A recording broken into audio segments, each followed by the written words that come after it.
Hello, I'm Carrie. I'm from England. I identify as pansexual, and today I'm here with Ollie to talk about my experience with being queer and how I don't always feel like I'm queer enough to be in some queer spaces.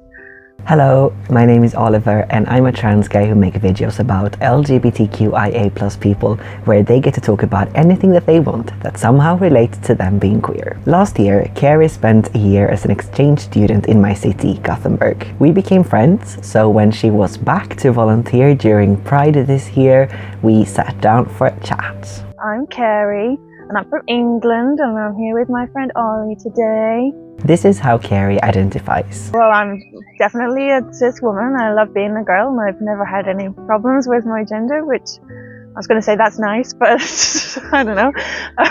One of my friends thinks I'm waiting to come out as genderqueer, and one day I'll be a they them, but I was like, no, I love being a girl too much to be a they them. I don't think I will be a they them, but I understand why people think that about me because of the way I sort of dress and obviously my hair. It's nice that people ask me my pronouns. I don't get offended when people ask me my pronouns, like how dare you don't think I look like a girl. I know that's just sort of being respectful, but people only really ask me my pronouns when I shaved off my hair. Before then nobody asked me my pronouns, and as soon as my hair was gone people were like, oh, she, her, is it still, are you still, and I was like, yes. I was like, it's just me with no hair, it's fine. And I understand it's just being respectful, but even if you look sort of cis, you can still be they them or whatever. So yeah, that opened my eyes a bit to pronoun use, which I think is nice. Sexuality wise, I think I probably identify more with pansexual rather than bisexual, and no disrespect to the bi queens out there, but the bi flag is so ugly.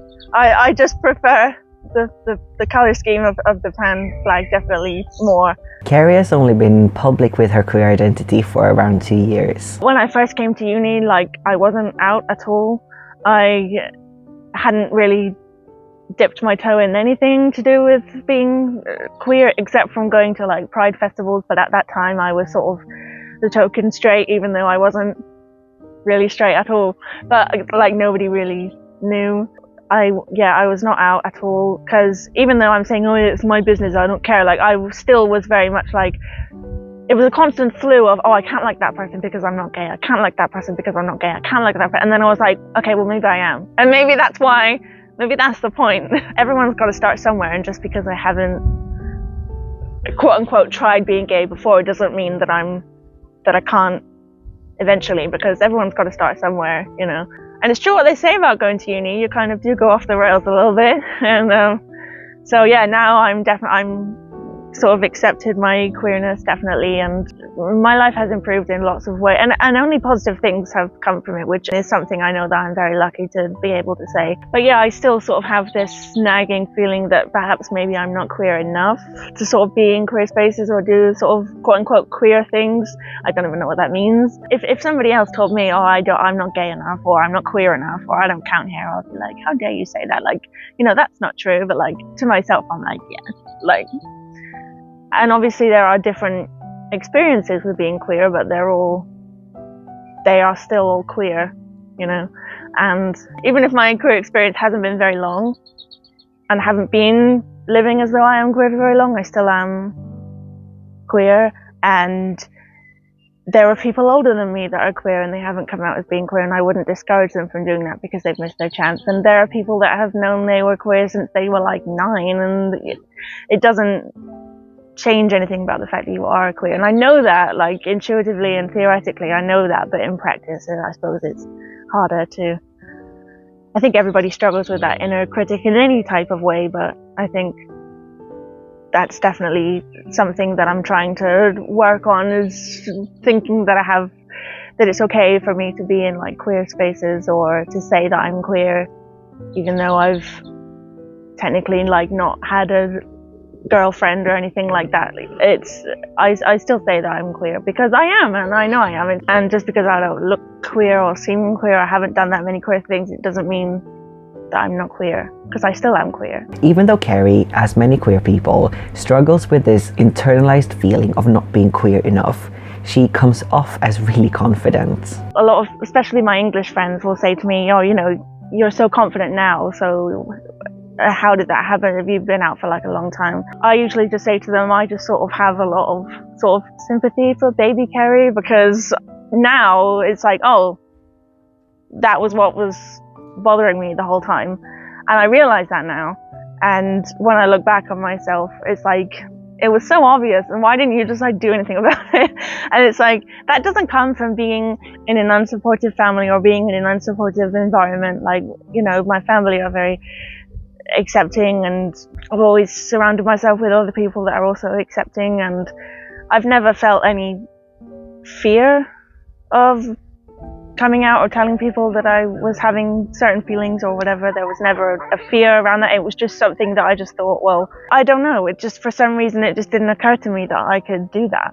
And I don't know why, because nobody had ever told me that I couldn't do that. But there was just something in my brain that was like, when I was younger, I would imagine being queer, and I would imagine, like, you know, London, Berlin, like all these crazy places. And it's like, not everything has to be 0 or 100. You can be sort of, there's a happy medium. I think a fly just landed on my face then. Did you see that? That's kind of a motto I need to apply to my life, really, is I either do nothing or I do everything. I can never really sort of find a happy medium, which sometimes is good because, you know, not everyone is set to 100 all the time like I am. So not everyone talks as much as I do. Not everyone laughs as loudly as I do. Not everyone loves going to parties all the time like I do. Like she already mentioned, she realized that she was queer during university. And when I realized, it sounds silly to say when I realized, it's not necessarily that one day I knew and then the day before I didn't know that, but it's just sort of, I came to terms with it a bit more, I think, and I definitely think that came from going to uni and seeing like lots of different kinds of people. And it seems silly and it seems really sort of obvious to say that, but exposure is really just the way to go, you know, because it's not as if I knew that there were loads of different people out there. Like in theory I knew that, but I didn't know anyone. But then I went to uni, and then all of a sudden, like, every other person was queer somehow. So I think sort of being around other people that reminded me of me definitely sort of helped that transition, as it were. Carrie doesn't have a big trauma relating to her queerness, which is another reason that she doesn't feel queer enough sometimes. So I never even really came out. It just sort of happened, which is the way I think that it should be. I think it's worth saying that I don't think anybody should feel like they have to tell people, or they could just bring a boy or a girl home the same way that anybody does without having a lot of sort of fear or worry behind it, which is the experience I had, which I know that I am very lucky to be able to say that, which I think coincides with me thinking, oh, you know, I'm not queer enough, because my experience of being queer was like just so easy. You know, nobody ever said anything horrible to me. You know, my parents never had conversations with me in the room saying things like, oh, if one of you brought a girl home, something bad would happen. You know, there was never any sort of negative connotations at all for me with being queer. And I think that's why I can sometimes say that I don't necessarily feel queer enough. But then at the same time, I think, well, would I feel better if I had been kicked out? Or if something, I'm laughing, but it's not funny.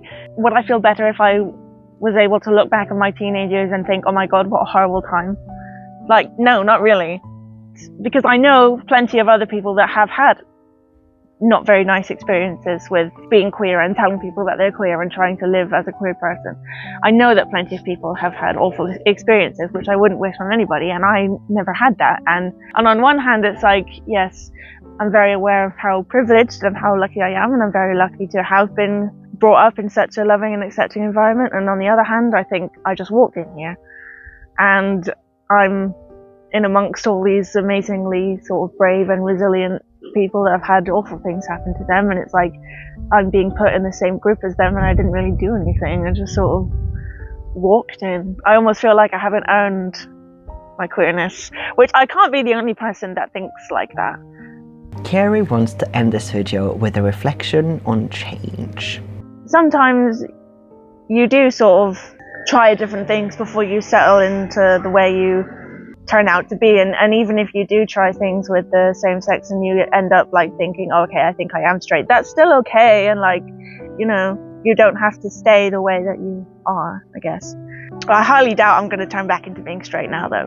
I don't think that's anything that I'm going to do, but yeah, I think there needs to be a bit more emphasis on the fact that actually it's okay to not know, and a lot of people ask, still now, they ask me, well, you know, what is your sexuality? What do you like? And people say, you know, are you just like questioning or whatever?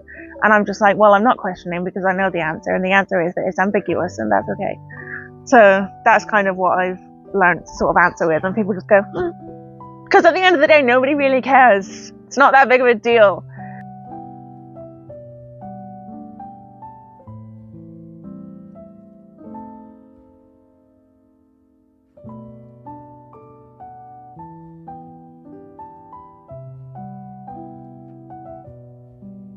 If you enjoyed watching that video, please like, comment, subscribe and share the video. I really appreciate you showing your love in that way.